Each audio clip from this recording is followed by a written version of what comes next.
Hello everyone, आज हम लोग बात करेंगे SC ST एक्ट पे।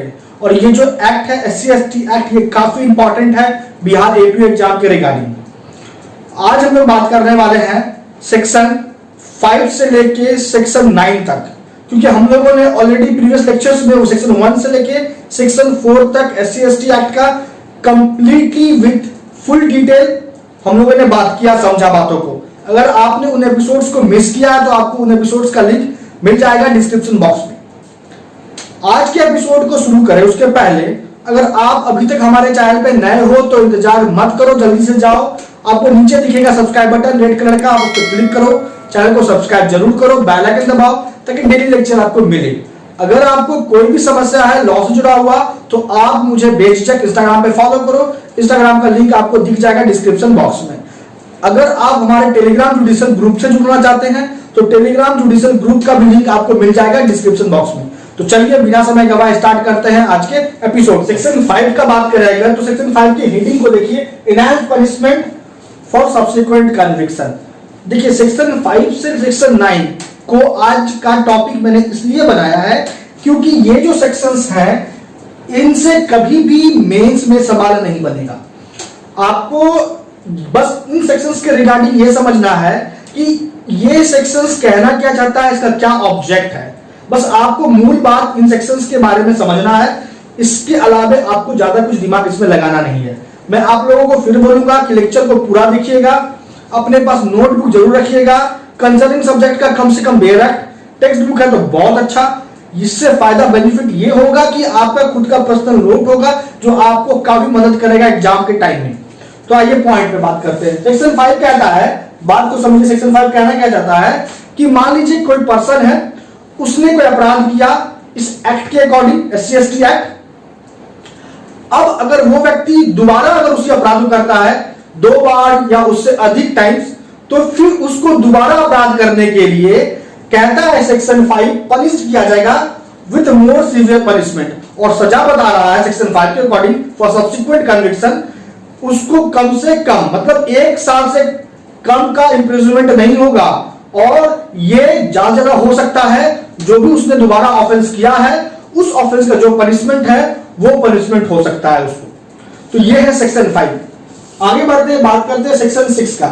सेक्शन 6 हमें यह बता रहा है कि कुछ ऐसे प्रोविजंस है इंडियन पेनल कोड के वो SC ST एक्ट पे भी अप्लाई होते हैं। तो वो प्रोविजंस क्या है, जैसे section 34 common intention, chapter 3, chapter 4, chapter 5, chapter 5A, chapter 23 of the IPC।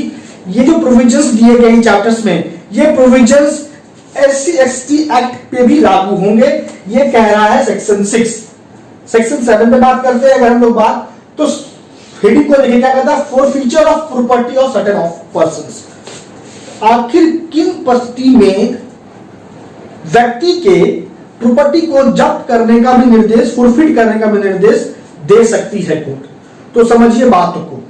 Section 7 कह रहा है कि अगर मान लीजिए किसी पर्सन को कन्विक्ट किया जा रहा है SC ST एक्ट के किसी भी ऑफेंस के रिगार्डिंग, तो उस वक्त जब उसको कन्विक्ट करके पनिश किया जा रहा है, उसी वक्त अगर कोर्ट को लगता है कि उस व्यक्ति का जिसको कन्विक्ट किया जा रहा है उसके प्रॉपर्टी को फॉरफिट कर देना सही रहेगा, चाहे वो प्रॉपर्टी मूवेबल हो या इमूवेबल हो, तो court at the time of convicting such person order pass करेगी और स्टेट गवर्नमेंट को कहेगी कि इसके प्रॉपर्टी को फॉरफिट कर लिया जाए, चाहे प्रॉपर्टी मूवेबल हो या इमूवेबल हो। साथ ही साथ कन्विक्शन के साथ फॉरफिट होगा प्रॉपर्टी, याद रखिएगा इस बात को।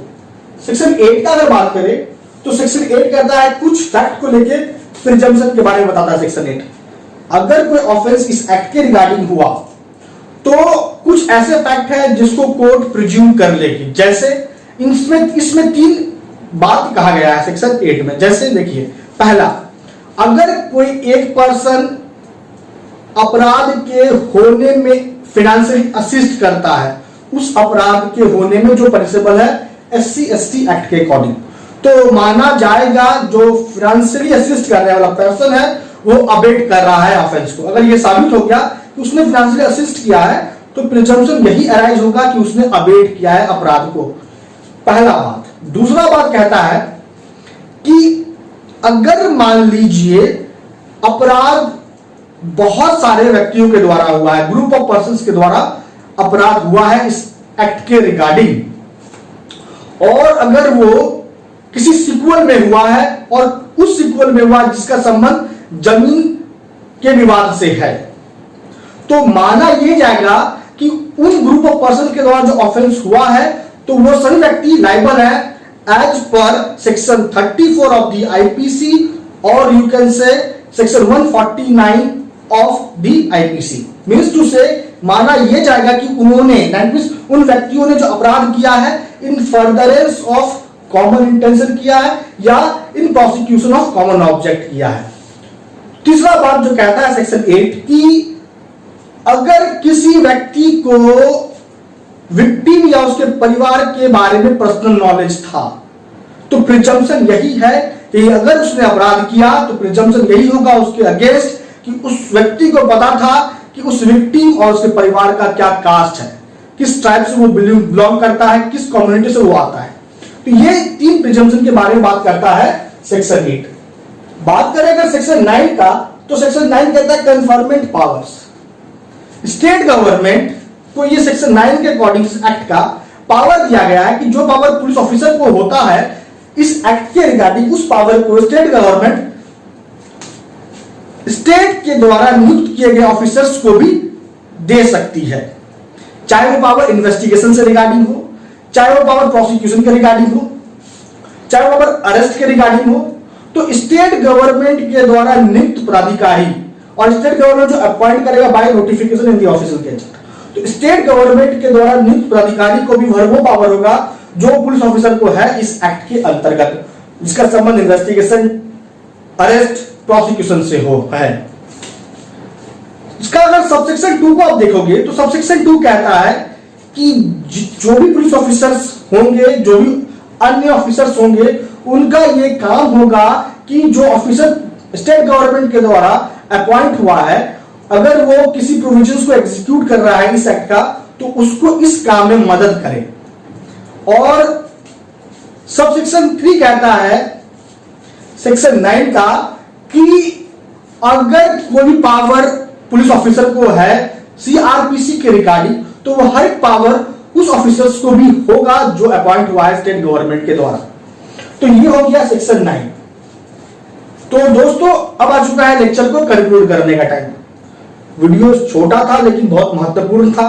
कोई भी सेक्शन को नहीं छोड़ना है, हर एक्ट के हर सेक्शन को समझना है, क्योंकि आपको हर एक सेक्शन को समझने से यह बेनिफिट होगा कि आपका बेस मजबूत होगा।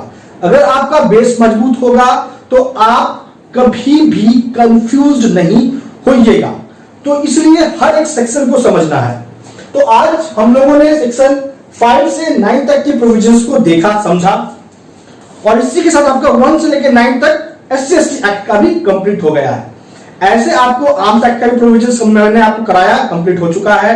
POCSO act, prevention of corruption act, तो ये सब ऑलरेडी कंप्लीटेड है। अगर आपको इनके लेक्चर्स चाहिए तो आप प्लेलिस्ट में जाकर सर्च करो, आपको मिलेगा।